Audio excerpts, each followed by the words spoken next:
Brandon Hilder.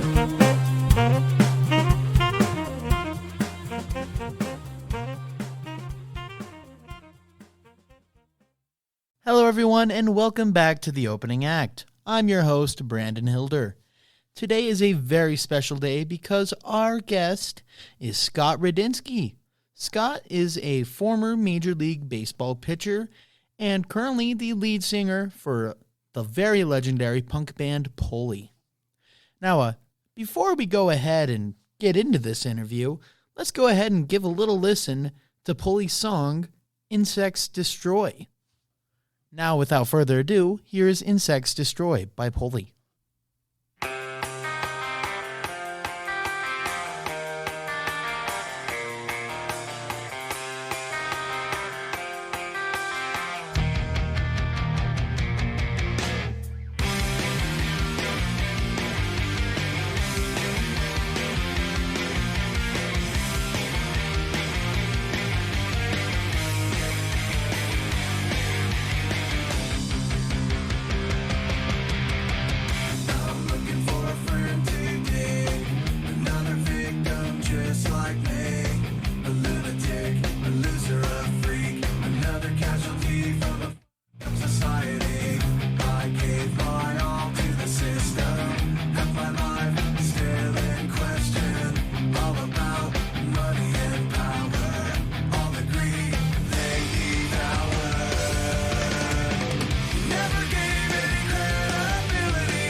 How are you doing today, Scott? Hey, Brandon, I'm doing great. Hope everybody else is doing good too. I love to hear it. So, I guess we're going to start off with a few questions about your baseball career first, if that's okay. So, when did you first find a passion for baseball? Well, I guess the passion was when I was a little kid, just playing in Little League. But I really didn't take it super serious until probably my 11th grade year in high school.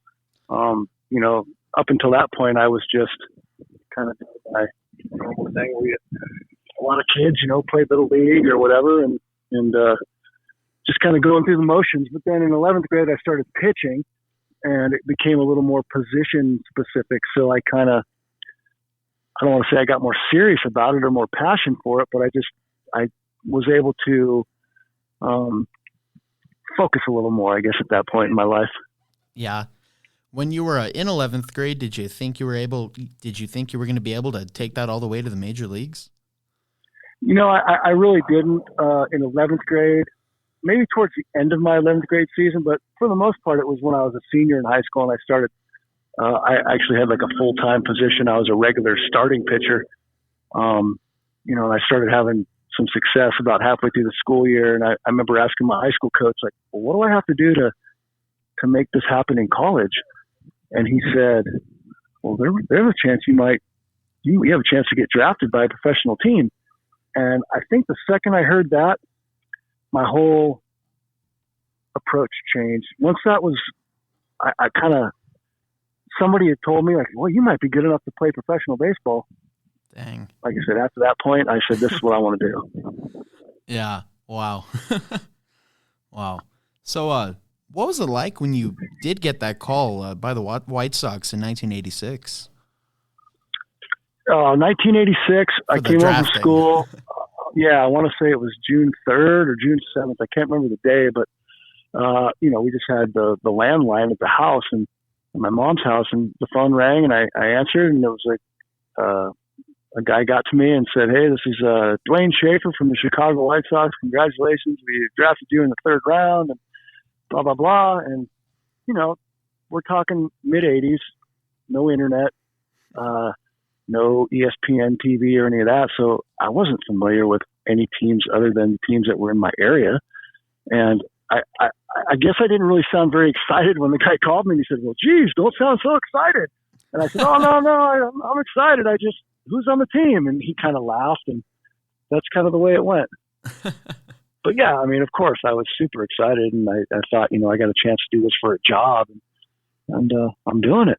And that's kind of where, the earlier question you asked about the passion, that's kind of where everything just kind of kicked into place, where I said, all right, this is what I'm going to do. Yeah. Wow. That's wild. And then here's my question. Was there anybody else on your senior high school team that ended up getting drafted? There was one other player on my team that got drafted by the Red Sox. And then there was just about every other senior on the team went to some major college. So most of the guys on my team went on to keep playing some level or another. Wow, that's wild. Yeah. So when you did make that major league debut on April 9th of 1990 for the White Sox, what was that like, being able to take those first steps on a major league field? Yeah, it was cool. I mean, it was what, I'd worked 4 years previous to that, and that's kind of what the goal you're working towards. And I was able to accomplish that. And, starting the year, opening day was a lot of fun. And I actually got put in the game that day, which was even cooler. So yeah. I got the nervousness out of the way right out of the gate. Yeah. I can't even imagine how bad those nerves might have been that day. Whew. Yeah. Oh man.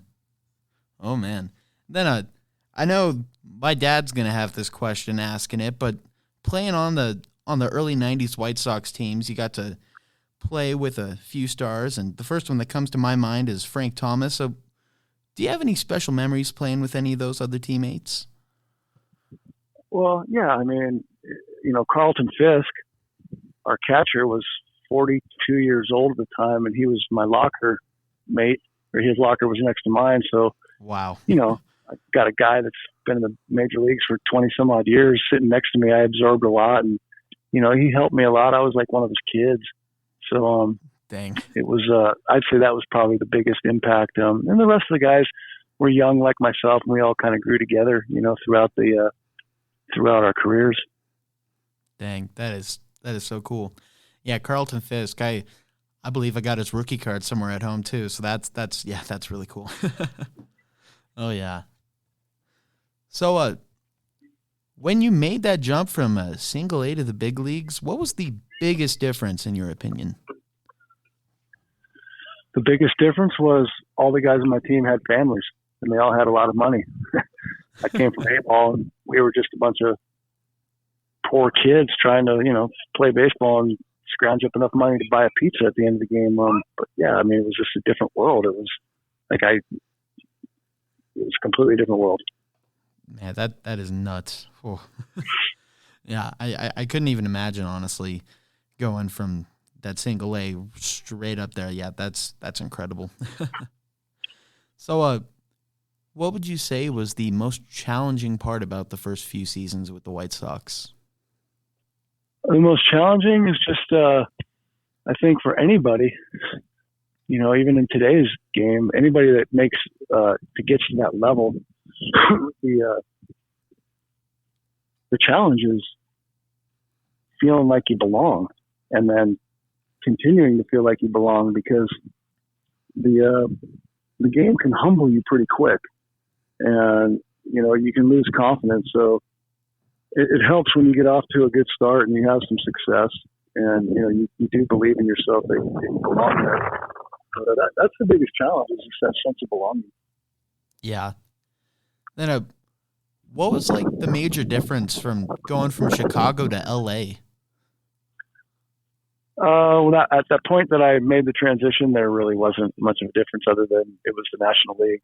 It was different fields, and the pitcher hit. But yeah, I mean, ultimately there was really no difference. It's still baseball. Yeah. Hey, there you go. Then, what would you say your favorite MLB memory that you feel comfortable sharing with us is? I can't pick one. I mean, there's a lot of good ones. Just 37 years of the experience in professional baseball, and to spend a lot of that at the major league level, and just the professionalism, just everything. I can't, like I said, I can't pinpoint one specific thing. It's kind of a general, just everything. Everything about it is memorable. Yeah, I bet. So, what was it like balancing music with baseball? Well, it was easy in the sense that, baseball season was over and I'd have 4.5, 5 months off, 4 months off. And, they never really crossed paths really. I was able to kind of focus in on the baseball during baseball. And then when that was over, I would get onto the music, and it was all about music. So, challenge, as life went on and I started having a family, and, we would try to do things music wise. It was a little tougher to, go on tours and do things like that for an extended period of time, but yeah, we still managed to, stay active and record and put out music. So the time off is what made it achievable. Yeah. Yeah. Then, what would you say was the worst part about being a major league pitcher in the 1990s? The worst part about it?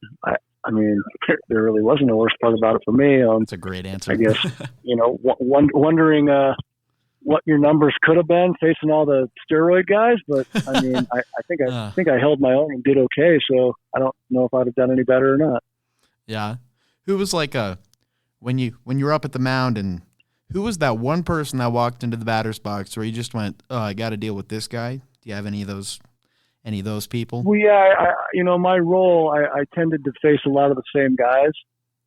So, during series, so I would face a lot of left-handed hitters. And there was a guy at the time, he was with the Angels, his name was Louis Polonia. He was just a little pain in the butt. He never swung a miss. He fouled a lot of balls off, and just a tough at bat. He was a tough one. Yeah. The big swingers, the big boppers, those guys come up and take their rips, and you got a 50-50 chance regardless. But the little gnat, he was like a little fly, just a little pest. And I just had a tough time facing him. Yeah. You got to watch out for those little contact hitters and the little people who take all the balls. Yeah. Exactly. With your power hitters, you notice their averages aren't exactly, this doesn't go for all the time, but aren't exactly as great as those contact hitters. But yeah. No, they just run into a ball with a big swing and they hurt you once in a while. Yeah. Yeah. Yeah. Oh, man. So now we've talked a little bit about baseball, and I think we can go ahead and kind of pull this into music, because this whole podcast is primarily music based. So let's go ahead and talk about Pulley a little bit and all of that. What exactly would you say is Pulley's genre? What is our genre? Yeah. I guess it would be in the classification of punk rock music. It's definitely melodic. I'd say that kind of music that started to gain popularity in the mid to late 90s. I don't know if there's necessarily a label for it, but it's definitely melodic, fast music. Yeah. Yeah, for sure. And that is one thing I've noticed about when I listen to it. It is, like you said, very melodic, very fast, and it has that punk feel to it, and I'm all for it. Yeah. So after your departure from a 10-foot pole, what was the biggest difference between, at the time, from Pulley to 10-foot pole? Well, 10-foot pole guys we had been together for probably close to 8-10 years up to that point. And, it started off as a fun thing. And I think as the music started to gain popularity, the guys changed. And all of a sudden the approach was, we got to make it, we got to be the next Offspring. And it just, our approach and our mentality and our whole, business model just kind of changed. And so when we started Pulley the very next day and made an emphasis on, this, focus this band on literally a bunch of friends having a good time. And I got to say that over the 25 plus years, that's what we've been able to maintain is regardless of who's been in and out of the band, there's been some sort of history with them at some point in the past with somebody in the group. So it's never like some random outsiders ever come in. And there's always been a pretty close family, tight camaraderie. We can say things to each other without getting offended. We can work well together. We take it serious, but we don't take it so serious that we don't have fun. And unfortunately, a lot of bands, they grind way too hard, and they might say they're having fun, but deep down inside, they're probably miserable because they're piss broke. They're trying to make a dime, and the reality of that in music is pretty slim. There's a few fortunate people that actually make money playing music, and other than that, there really isn't. And you better do it, and you better have passion, and you better do it for the right reasons. Because if you're trying to do it to get popular, you're trying to do it to make money, then it's not going to be fun. Yeah. I think so. That's ultimately the difference between 10-foot pole and foot pulley is just one word: fun. Fun. Okay. Yeah. And I kind of agree with you with that whole spiel about having fun. I mean, really not even with just music, with everything. Like, if you're trying to enjoy it and actually trying to take your time with things and have fun with it, it's going to be a lot more enjoyable, and that's how every single job is for the most part. So, yeah, I agree. Of course. Yeah.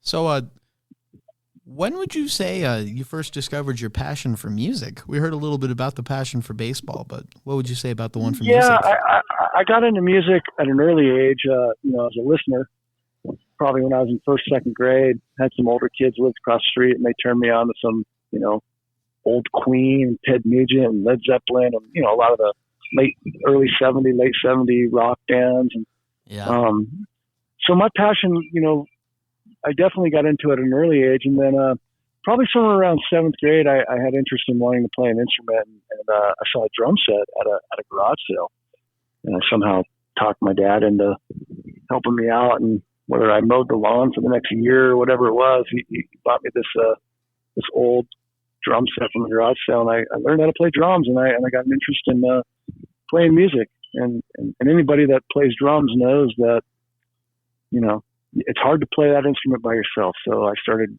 seeking out other people at school that played guitar and bass, and that's kind of how it started, playing covers in the garage and just jamming. We all learned how to play our instruments together, and that's pretty much it. Wow. Yeah, that's awesome. Oh yeah. That's funny that you talk about the kind of mowing to kind of pay off the drum set, though, because that's exactly what my dad does with me for things. Yeah. Even though I am a teenager and I can't afford things, we still sign contracts. And funny enough, it's usually old baseball cards. Like, I'm usually working for like a Willie Mays or something. Oh, cool. Oh yeah, that is one of my biggest passions right there. Gotta love the old vintage cards. So, yeah. When you first started singing, did you think you would still be doing it today? I didn't really think about it, to be honest with you. I never thought about it.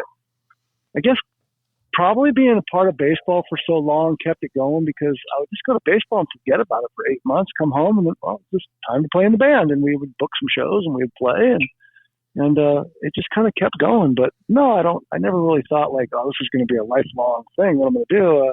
And we're grateful and fortunate for every day we get to continue to do it. Yeah, that's good. That's good. So, why do you think people still go back and listen to Pulley after almost 30 years? Well, I mean, is it good? It's hard for me to judge it. I go off what I've seen over the years, and we try to take pride in writing good music and good songs, and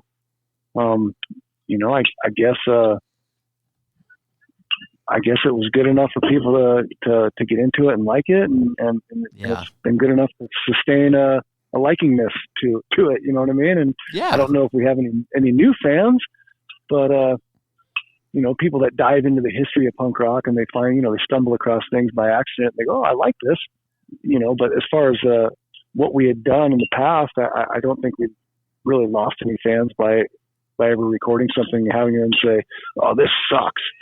So, I think good music, bottom line, good music. Yeah, I respect that. I like that. And with you talking about getting new fans, I can definitely say you have gotten my attention within the past few months. I started listening to you guys, and I've liked it, and I haven't turned back since, so you got me. Awesome. Excellent. Yes. So, and I've never asked this question before, but I thought I'd start it today. What makes Pulley special to you? Special to me? Yeah. Well, I love music. I love the people that I play with, and I like the songs. Yeah. There you I go. enjoy playing live, but I mean that could be with any band. But I enjoy playing live with the people that are in the band. I enjoy the music we play and the songs we've written, and I enjoy the camaraderie. Yeah. So, as a teenager, and this kind of goes on with you saying that you just love music and stuff, what was your favorite band? My favorite bands at as a what point teenager. in my life? As a teenager? Yeah, probably, if I had to, that was at a stage where I was getting into, the whole early teens into the punk rock and, a lot of the LA-based bands, the Circle Jerks, Adolescents. I grew up in a local scene here. It was called Nardcore, and we had bands like RKL and Dr. No and Aggression and Ill Repute and Stalag 13. And, we kind of had like our own little scene. So naturally, I had to like and support my local bands. And then, like I said, growing up in the LA area, I mean, we just had a tremendous amount of bands that, not only made it and were popular, but were also really good. Yeah. So that is very true. That whole LA area and even going on down into the Oakland area, which is still pretty far away from the LA area, but all along those sides of California, there has been a lot of major bands, and I am definitely not complaining because the music down there, they know what they're doing. They know what's good, so. Yeah. Oh, yeah. Can you walk me through your music writing process? If you want to, you don't have to, but. Yeah, I mean, it's different. Every record, it's kind of different. Sometimes it's a riff or two here and there. And put it this way, over the years, it's formulated into where there's a couple of us that really work well together in writing songs.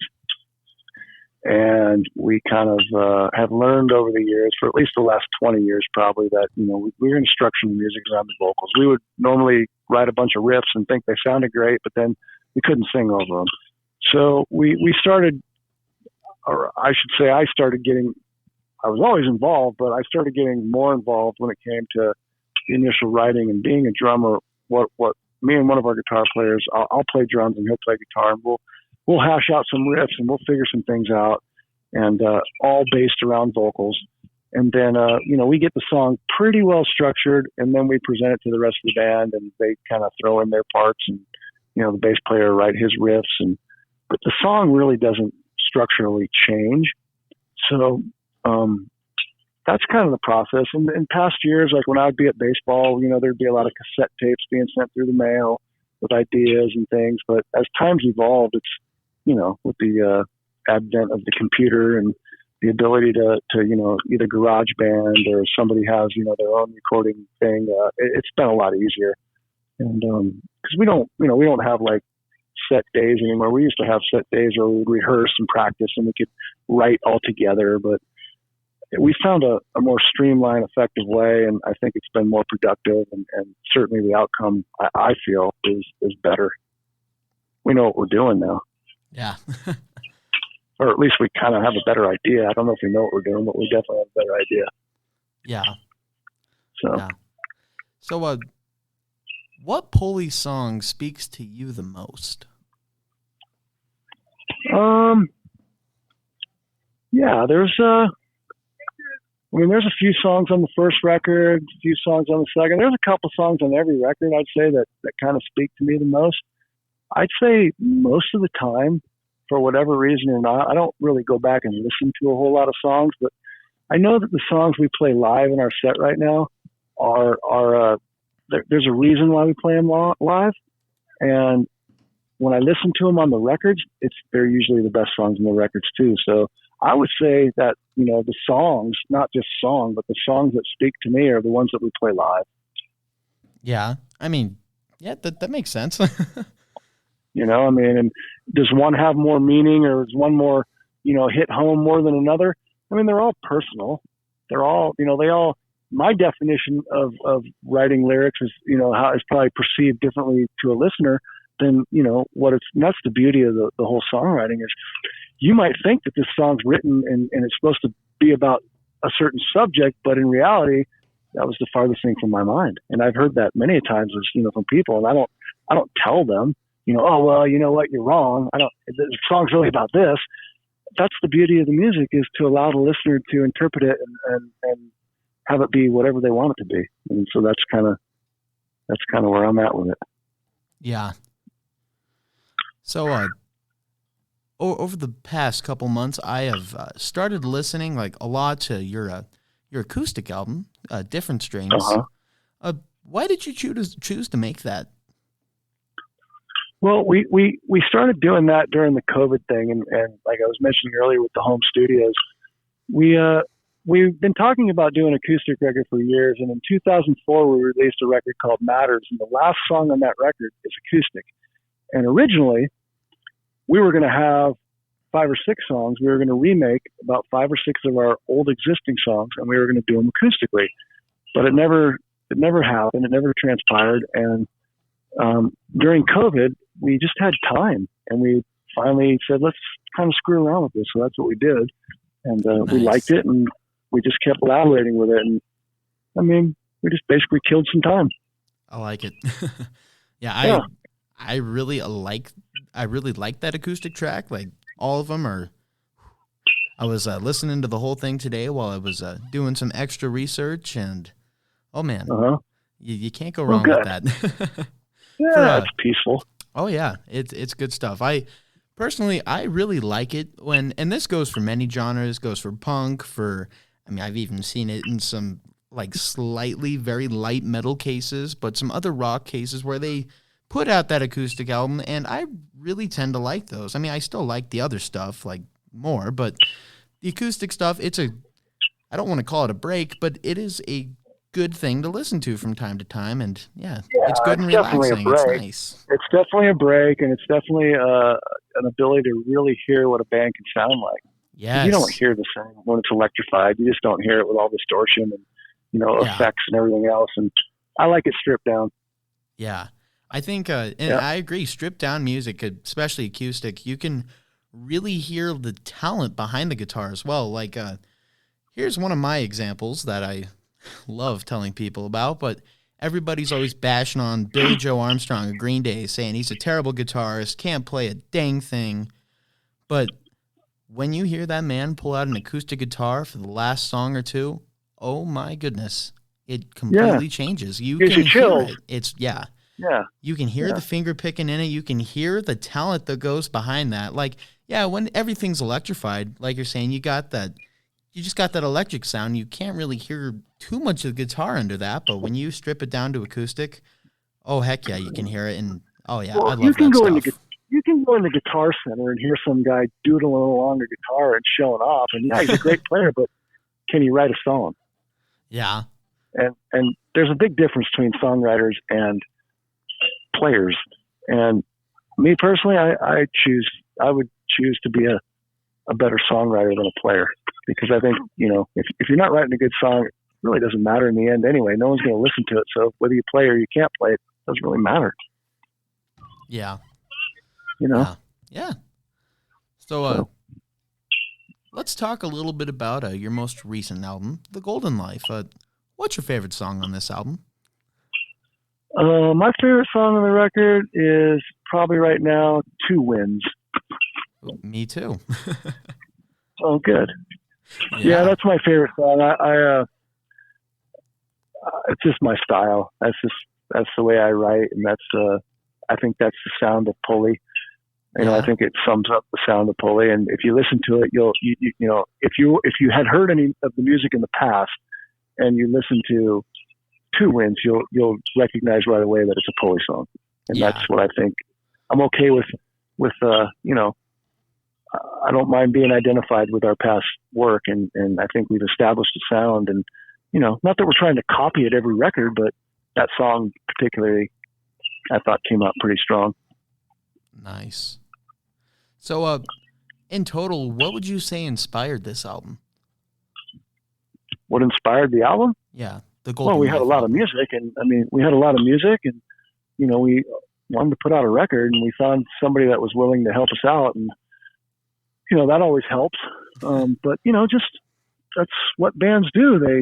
They play live, they write music, they record records, they play live again, they go out and play those songs live, and that's just what you do. And Yeah.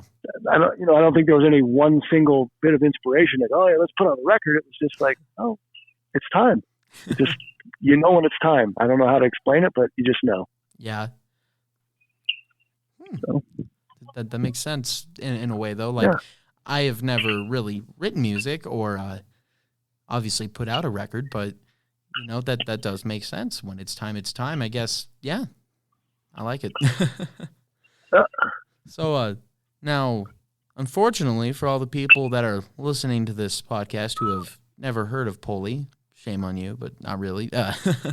What song or album would you recommend to them for a first-time listener? To the first-time listener, I would say that's a hard one, but I always like going back to the beginning of everything. Just going back to the start of how did this band start, and then you start from there, and you just kind of you really can't, in my opinion, listen to a band without it might be, especially bands that are on the radio, that might be what you heard first, but you're always going to dive back into what they did previously, so in my opinion, it's like start at the beginning and see why maybe people got into this, or see what are they doing, how did they evolve. And I like to see that evolve, because usually in the beginning it's pretty raw and basic, and it gets better or more complicated as the years go on and more polished. And so I like going back to the beginning and listening to how it all started, and then just kind of following that journey along and through my ears. Yeah. Now, this is one of my favorite things to talk about, touring. So, while touring and playing concerts in general, what has been like the best thing to ever happen? Your favorite moment from those? Yeah. Well, it's kind of like I got two answers for that. There's nothing better than playing a small, sweaty club where the people are into it and they're right up close in your face. And then playing like the live shows and the festivals, when you're playing, you're on a bill with multiple other bands, and it's just music nonstop all day. It's just a whole nother thing. But what I enjoy the most is just the traveling. And I like pulling into a venue and setting up and with the anticipation of playing. And it's kind of like how pitching was. You show up to the ballpark, you go through, you do all your business, and then you wait for the opportunity to get in the game. Well, it's similar to music. You just waiting around for your turn to play. And then I like the feeling that I get 5 minutes before we go on stage, and that feeling is still there, as strong as it was from day one. So I guess when that feeling dissipates, then, so does probably playing music live. Yeah. Okay. Now, this is my absolute favorite question to ask. What has been the most just outrageous, wildest, just terrible thing to ever happen on tour? The most wildest, outrageous thing that's ever happened on tour, like in a good way or in a bad way? Oh, let's go with a bad way. A bad way. Well, the worst thing that happens on tour is when you break down, you can't make a particular date, and you have to cancel a show. You lose something at a venue, and you're never getting it back. I've been on tour where our van has been robbed with all the equipment. The trailer was stripped. All the money was taken. So I don't know if it gets much worse than that. Yeah. I don't You know if know? it can. No. Oh man. Yeah, that would definitely not be something I would want to be in, but unfortunately that does happen to more bands than it should. Oh So, yeah. I yeah. mean, that or an accident or something tragic that happens just, really sucks. Yeah. I have interviewed 17 bands, and I think literally maybe 6 or 7 of them have said that they've either been robbed or something wild like that happening while on tour. So, yeah, Yeah. It happens, unfortunately. it's, yeah, sad, but it does. Yeah. Yep. So, what would you say would be like your dream concert to attend? My dream concert, what? I didn't. To attend. To attend.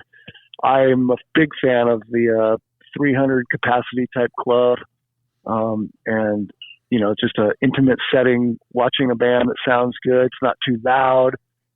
Everything, you can distinguish everything and hear everything clear. The band's on point. They sound good.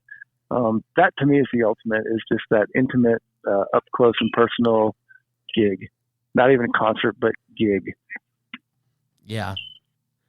Now, if you could go back in time to meet one person, who would it be and why? I can go back in time and meet one person. Well, I mean, I've been fortunate to meet a lot of great people in my life. Yeah. Both through music and baseball. Yeah. Sounds like it with the Carlton Fisk. Yeah, I mean, maybe some of the early founding fathers, and I'm kind of interested in that history. Is like, what was the world like back then when they were trying to colonize America? And, that's interesting to me. There's probably some people back there that would be worth talking to or hanging out. Some of the old inventors at, the turn of the time when, things were,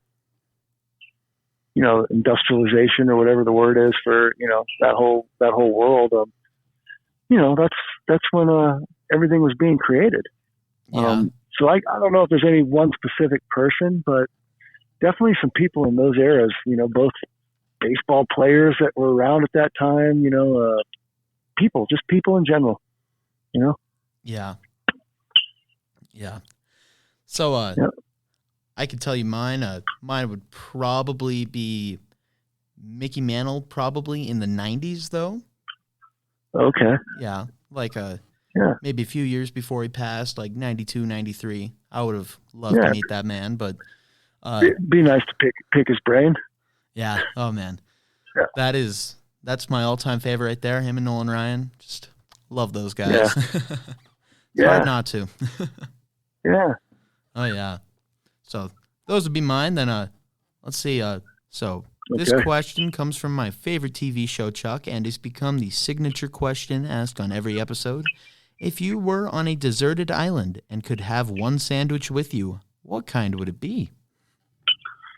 Probably a turkey sandwich. Nice. Simple, plain old turkey sandwich, yeah. Yeah? Yeah. I've heard a lot of sandwiches, and surprisingly, that is one of the least outrageous ones I've heard. I have heard some really weird ones, and that is a normal one, so I like it. Can't go wrong with the simple, classic turkey sandwich. Either that or my backup would be peanut butter and jelly. There you go. It's also a good one. Now, for the turkey sandwich, I have to ask one more question. Are we on like a whole wheat bread, a oat bread, a white bread? What type of bread are we on? Just regular white bread's fine, or wheat bread's fine. I like it. Sounds like a sandwich I've eaten many times and enjoyed many times. So yeah, very simple. That is true. Well, Scott, that is the end of all the questions I have.